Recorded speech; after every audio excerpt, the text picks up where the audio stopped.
anymore as well. This didn't happen in the Sephardi world. Not that Sephardi Jews are really any different from Ashkenazi Jews, but they were able to learn to live with each other under one roof.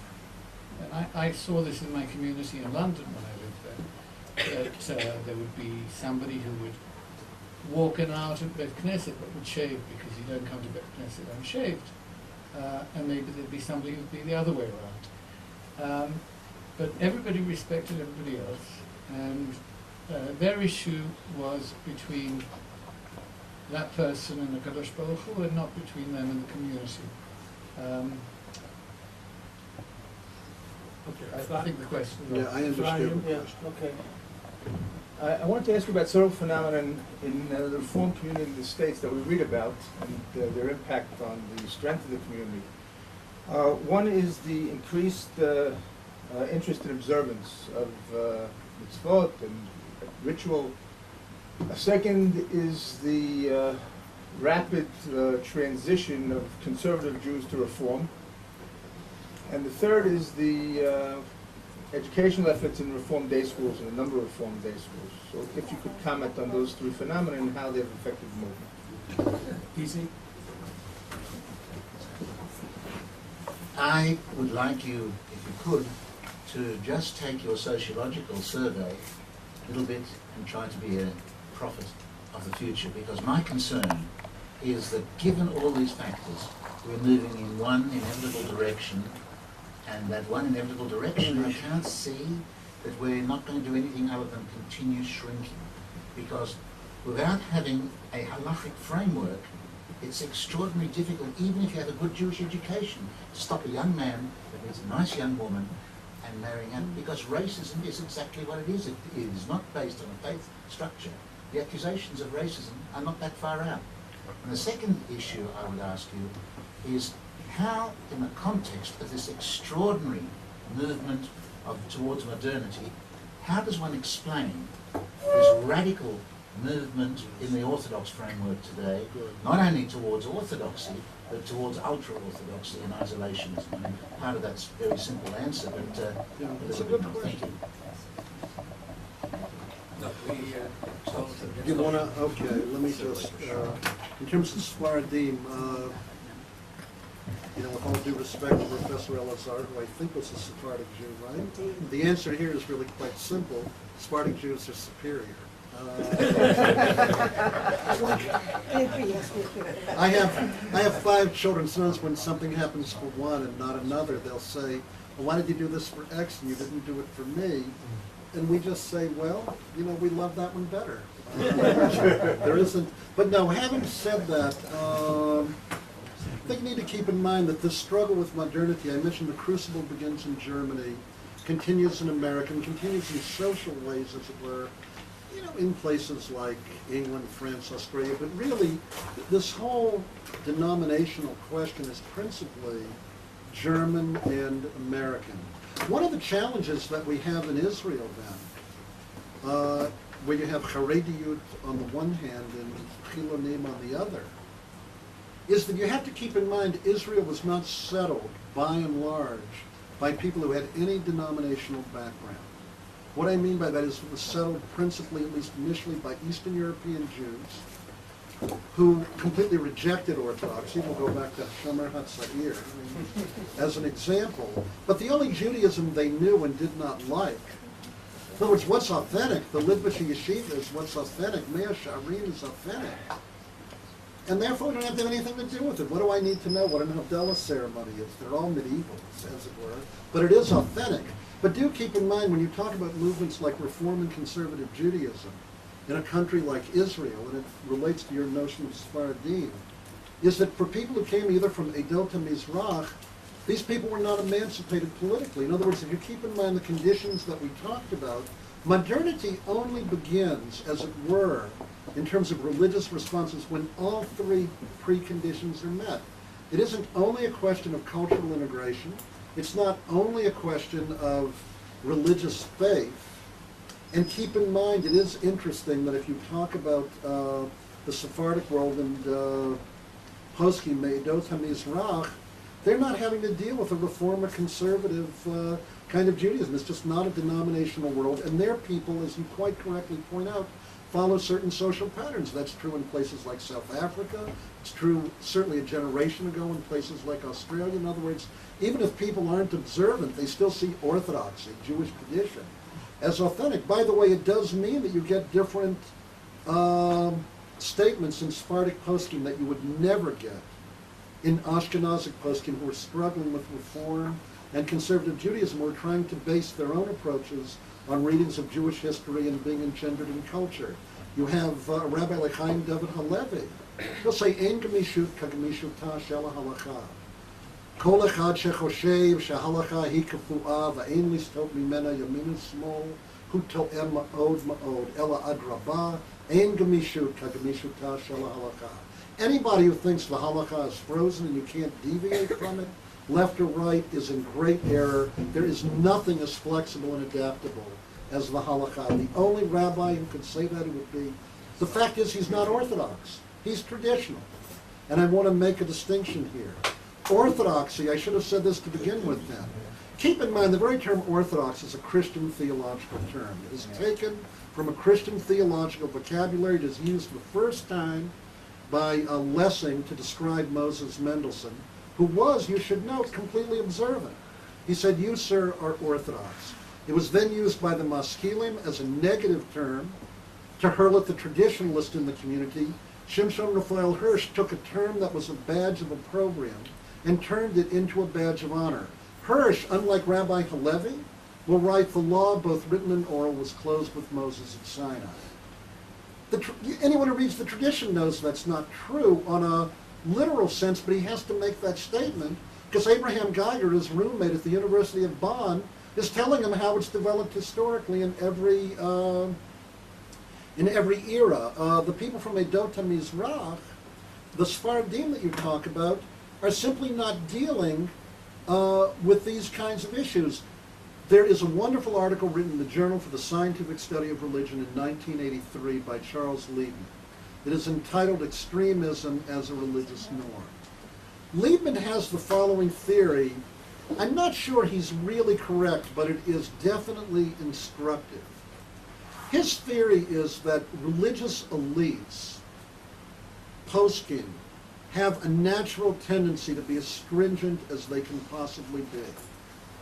That's their natural tendency. But in a pre-modern Sunni, when they had to poskim for an entire community, the reality is not everybody wants to reach that kind of stage. Consequently, medieval poskim, his position is basically ruled in a much more, tended to rule in a moderate way because they had to rule for many, many people. Part of what modernity does is once the political structure of the community disappears, you can rule any way you want because the people who choose to follow you voluntaristically follow you. In fact, they may even look for greater chumras, and I'm going to get to your question in 1 second, because in fact they want to define themselves in some ways over against the larger world. So I read Tshuvot. I read one a few months ago. This is not, the question I'm about to put before you is actually not an illogical question. But it would not have been asked even 30 or 40 years ago. It would be impossible to think of it. Can you drink from a Coca-Cola can, a pachit? Question is, does a Coca-Cola can constitute a kli? I'm not going to get into all the halachic points here. It's actually not an illogical question. Does the can constitute a vessel? If it does, then you would have to tovel it before you could drink from it. You know, I read this tshuva. I read this tshuva, and I want to tell you, this can only exist. Think of the article of Chaim Soloveitchik. Some of you may have seen it, Rupture and Transformation. You know, he points out the difference between a lived culture and people somewhat learn their traditions through mimesis. What do you observe? But what happens if all you're really doing is learning your tradition from books? In other words, you could be reading passages in Jewish rabbinic literature about how vessels have to be ritually immersed. And then you'd ask the question, does that can fit the definition of what constitutes a vessel? It is not, I want to emphasize this, it is not an illogical question. But from a life point of view, I'm going to now use a judgmental word, it's a ridiculous question. But there are people who, in fact, are asking it. And in light of the questions that have been asked, in a world where people are, in a voluntaristic world, Professor Liebman's point, my teacher's point, was that you continue to get home runs.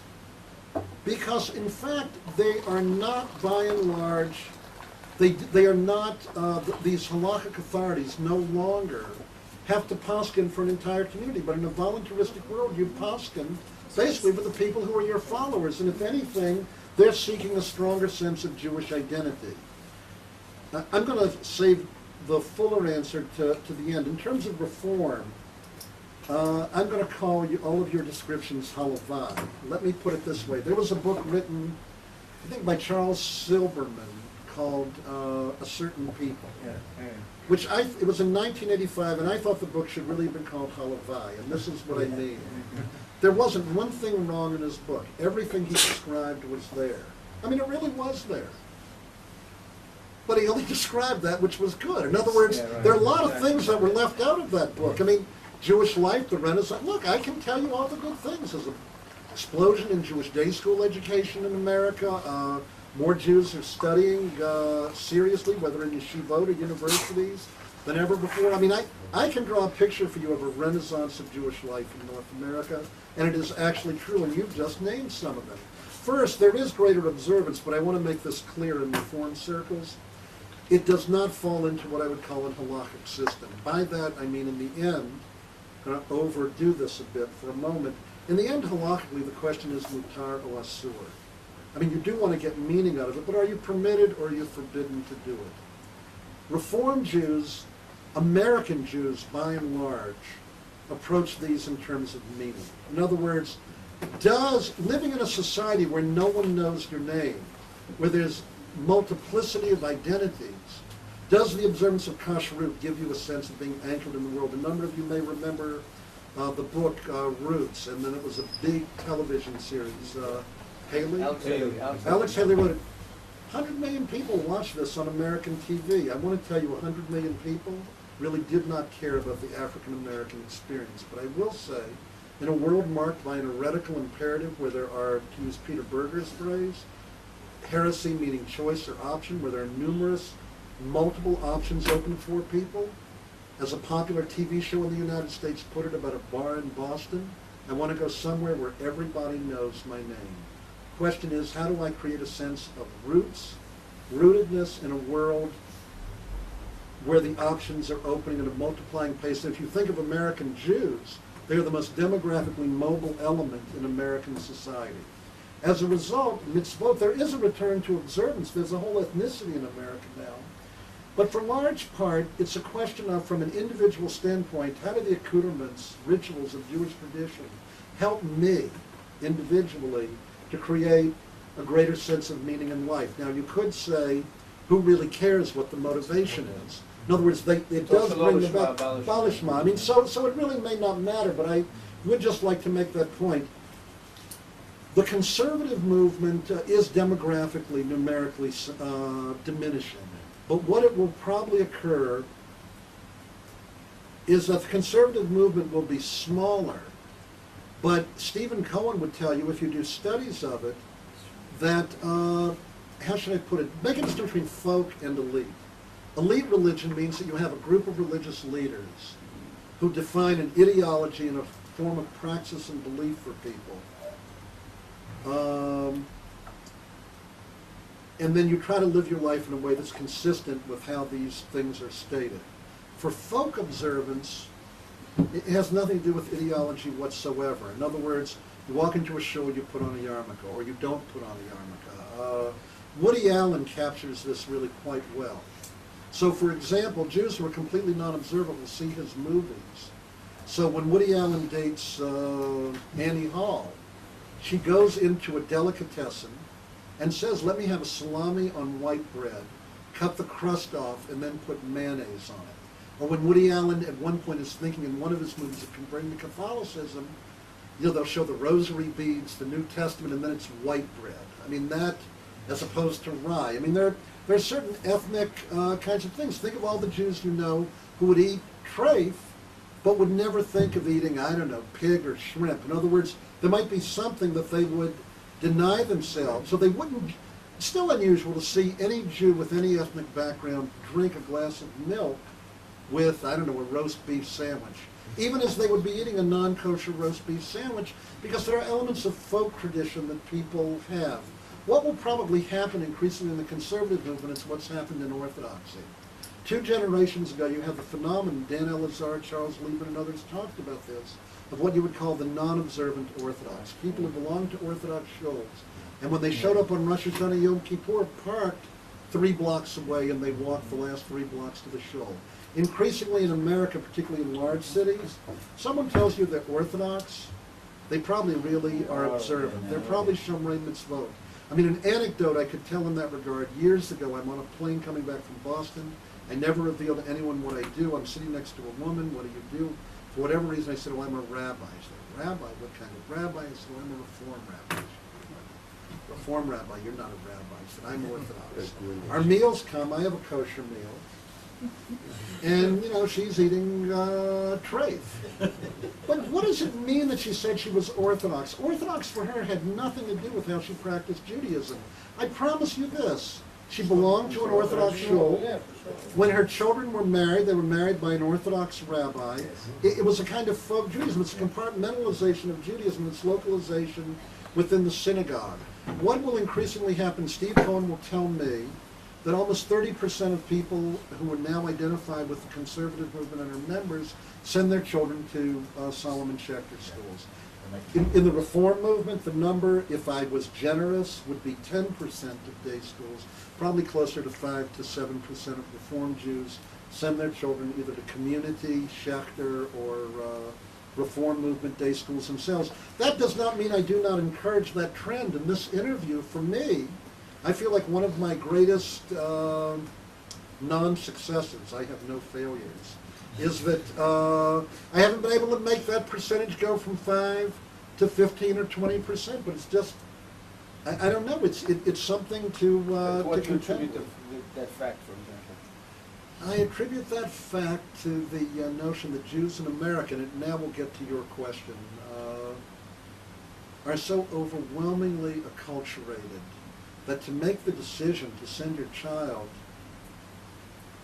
to an ethnic/religious day school represents a tremendous step of commitment. By the way, the point I wanted to make about Orthodoxy in the end, Orthodoxy is a self-conscious defense of tradition in a world that no longer takes either the beliefs or the practices of the tradition for granted.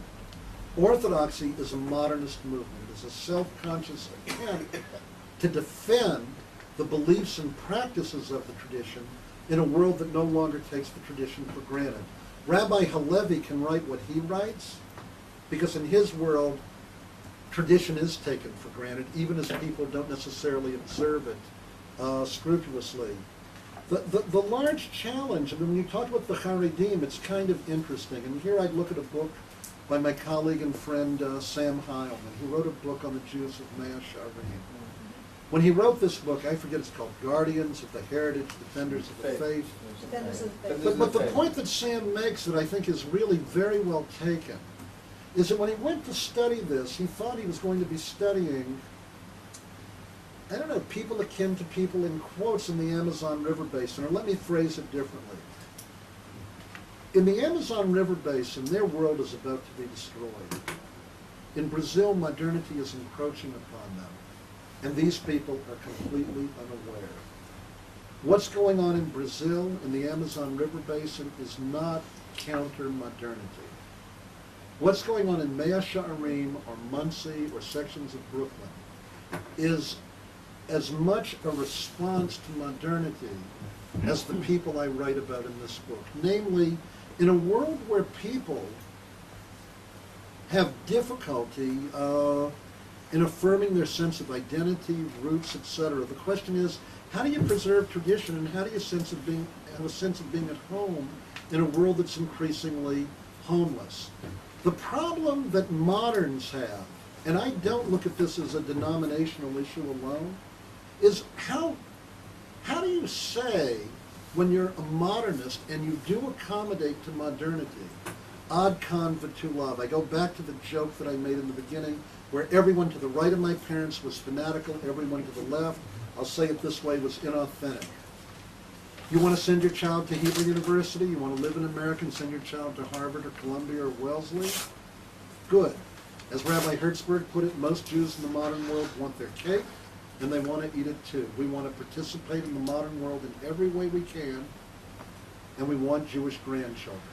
There are things you can do to increase the odds of that. The problem is, once you're an accommodationist, you think you can control this, but the reality is the borders of the modern world are so ubiquitous, and hybridity in terms of identity is so present, that you just absolutely cannot guarantee what's going to occur. But what you do have in the Haredi world are reasoned sectarian postures. There are people who do not like modernity. When Heilman studied these people, the Haredi, they know everything about modernity. Whether they know it quite the way we know it is another issue. But on Purim, they dress in the uniforms of Sahal. They'll dress like Palestinians.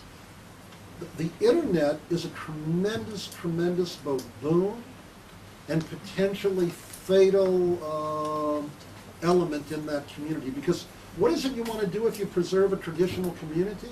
The desire in a traditional community is to make the tradition appear muvan elav, that there is no other way to be in the world. But the problem is modernity falsifies that by offering thousands of options before people. So if you see a sign in Mea She'arim that says, Asur lehistakel b'televizia, it is, as Professor Katz put it, a reasoned sectarian posture. If what you want to do is preserve your group, that is a reasoned position to take. Don't show them other ways of being in the world. I was talking to someone who works here in Jerusalem last week at Habayit HaPatuach, the refuge, what would you call it, a settlement house for gays and lesbians here. As a result of this parade, and I don't know how the Haredi community, I've read different articles about how they responded, but here's really one of the great problems. They received that week of the parade over 125 phone calls from Haredi young men and women who were gays or lesbians. In other words, the issue of homosexuality, I'm not trying to make any moral judgments here, I'm just trying to be descriptive, but it illustrates what the problem is. You want to create a community that's halakhically committed and that will assure Jewish continuity, and there are things you can do, but you need to know there are tremendous problems with social engineering. You're a Haredi youth living somewhere here. You know, hifnamta, you have internalized that homosexuality is a toeva. You actually think, perhaps sitting there, no one else in the world is actually like me. It's such a deviant act. Suddenly you read that your Rebbe tells you got to go protest against people who are like you. Well, now you know there's a parade. You know what? It turns out, I mean, this is internally, actually thousands of people like me. I don't know, the percentage, I don't know what it is, 3%, 5%. There really are other gay people in the world. The very act of protesting the parade brought the option of living that way in some part of the world to the attention of some Haredi youth. I have no idea where those youth will ultimately go. It does mean, and with this I'll conclude, the problem is about the directions in the modern world. The lack of political boundaries for the Jewish community makes the future of the Jewish community more precarious than at any time in Jewish history. I'd like to say that there is a uniqueness about modernity, and the question then comes to be, how do we act in ways that increase our options? But I don't know that we can, here maybe we do have to depend on HaKadosh Baruch Hu, and whatever she leads us, we'll move. Look, we'll take two more questions and then we'll conclude. Richard Landis, Professor Richard Landis, and then Ashley. I'm going to change the subject slightly, but one of the reasons that I came was, it's not just Jews who are faced with this problem. It's not just Jews who are faced with this problem of modernity, with the problem of the loss of the right of religious coercion, free choice, individuality, and so on, criticism, historical criticism of the tradition. And my question is, in a sense, twofold. It comes back to something that Sholem said, which is, on the one hand, we have an Islam today which is hysterical in the face of this. I mean, we're all sitting here talking really quite reasonably about these existential issues. Meantime, people are getting blown up because of the answers that certain people come up with to these issues. And at the same time, we have a number of people. My favorite is Harold Pinter, who, never identified himself as Jewish until it was time to say, as a Jew, I cannot bear what Israel is doing. So we have this kind of very dangerous symbiosis between, on the one hand, Jews who identify as Jews, mostly Julius Antony had a great line for this, I'm proud to be ashamed to be a Jew. Right? On the one hand, and then on the other hand, fundamentalists who have, in a sense, as you alluded to at the beginning of your talk, who in the 1990s imagined that not only would we get this burst of anti-Semitism, but that it would find such a receptive audience amongst the Gentiles and amongst the Jews. So could you address that? And Ashley, last question. Okay. My question.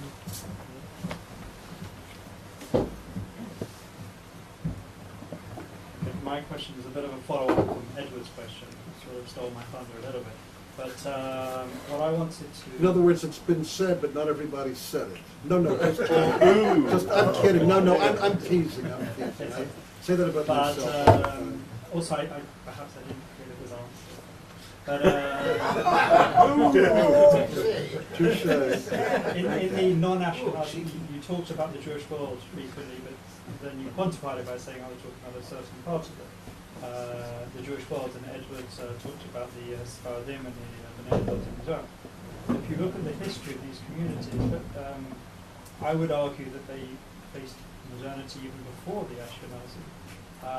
If you look at even hundreds of years ago, the reason that there was a book, the Coercive, the reason that there was a book, the Guide to the Perplexed, and you talked about Benedict Spinoza, and again, coming out of Sephardic community, shows that these elements were there in the Sephardic communities and in many North African communities. If you wanted to be a rabbi and get smicha, you had to be educated in secular subjects. So the question remains, why is it that this community has been able to survive? And also, if you look at these communities when they have gone to the West, they still have elements of tradition, which perhaps has been lost to some of the other communities. Okay, so let me respond to your question first. I mean, I think it's really a very good question. I want to go back to the conditions. I indicated when I talked about religious, cultural, political changes, that in fact you have people like Maimonides and Halevi. In other words, the cultural changes are not unique in Jewish history. In other words, the adaptation, let's say, of 19th century modes of critical historical investigation by Jews are paralleled by Maimonides' adoption of Aristotle at the same time that Maimonides writes the Guide for the Perplexed. And it's perfectly legitimate in his world for Judaism to be explicated with philosophical terminology. Jews in France who are not exposed to this are burning his books. I mean, clearly here, once more, it proves the superiority of Spartic tolerance. But I guess the key point I want to make is that all of this takes place in a world where the Jewish corporate political structure remains. In other words, what really is distinct about modernity? I could even say about my grandparents from Eastern Europe. On one level, they moved from a medieval to a modern world. To be a Jew in Russia when they immigrated was to have their political status was Jewish in the Tsar's empire. They only become individual citizens of a modern nation state when they move to the United States of America. So when thinking about the Sephardic world, it isn't a question of cultural adaptation. You have that, you're quite correct, much, much before, and you can read the works of people like Fran Molino and other historians who describe the Jews of Bordeaux, Sephardic Jews, a little different from Eidotam Mizrach, who are completely acculturated. Go to the Spanish-Portuguese synagogue in New York, and you'll see the rabbis with robes, and you'll see an orderly service that would make most Reform congregations that want this kind of order and decorum green with envy. But the reality is, one, there's no ideological justifications that are put forth. You have acculturation, but the community still remains a body of legal corporation. In other words, the point I would make about modernity, about what makes it distinct, is really this question of the destruction of the community, what, in a political sense. Now, what makes it interesting in light of all the questions and comments that have been made, the issue will be, can you create groups that will resist the disintegrating impacts of modernity? In other words, if modernity is the solvent in which tradition dissolves, what is it you can do? In other words, for me, it will be an interesting question. There's a strong Syrian Jewish community in New Jersey. If you marry anyone outside of that community, you're almost put in cherem. In other words, an intermarriage would even consist of marrying another Jew who was not a Syrian Jew. The question that I wonder about, it'll be interesting from a scholarly point of view. Well, that community, which is really in America, by and large, a first-generation community, will it succeed in avoiding the corrosive impacts of modernity upon that communal solidarity? I do not, frankly, know the answer to that. It could be that they will genuinely succeed, but it does require a tremendous degree of social engineering. I mean, here, I guess you can hear why I like sociology, or at least the framework I set up. The problem with accommodation is, how do you know how far you accommodate? The Chatam Sofer takes the phrase Chadash Asur Min HaTorah, and again, in a reasoned sectarian way, says any change is just forbidden. In other words, he takes issues of minhag and makes them matters of halachic import. So, for example, in Hungary in the 19th century, Sofer's followers ruled in Mihaljevic in 1864. It is forbidden to enter a synagogue where the rabbi preaches in the vernacular. Just in the it has to be Yiddish, or I guess you would say Ladino if you were in a certain congregation. It is forbidden to enter a synagogue for a wedding. The whole notion of having a wedding inside for Ashkenazic Jews was an emulation of Christian wedding practice. It is forbidden to enter a synagogue if the bima is not in the center. Moving the bima to the front was a sign of modernity. It is forbidden. It is forbidden to enter a synagogue where men and women sit separately, but men can see women during prayer. In other words, I always used to think of that whenever I would go to, I haven't gone in recent weeks, but to Lincoln Square, which of course is a synagogue in Manhattan, which people sometimes refer to as wink and stare, because it's set up in the round brilliantly so that young men and young women can kind of spot each other while the service is going on. And you know, people could meet in worse places than shuls. But the point I'm really trying to make in a serious way is the question is, Sofer couldn't succeed completely in that. And with the Sephardim, I mean, I guess the only point I'd make, just to reiterate it, is this point then of the political structure. In other words, but not the acculturation. That you're 1,000% right. There really is precedent. The political part is what's unique about modernity. Question is, how do you recreate, reform, conserve, reconstruct Jewish life, preserve it in light of these kinds of changes? So ideology and political structure is what I think distinguishes the Sephardic community and allows Rabbi Halevi to make the kinds of statements about change in halakhic tradition that Rabbi Hirsch or Rabbi Feinstein would never make. In terms of uniqueness and anti-Semitism,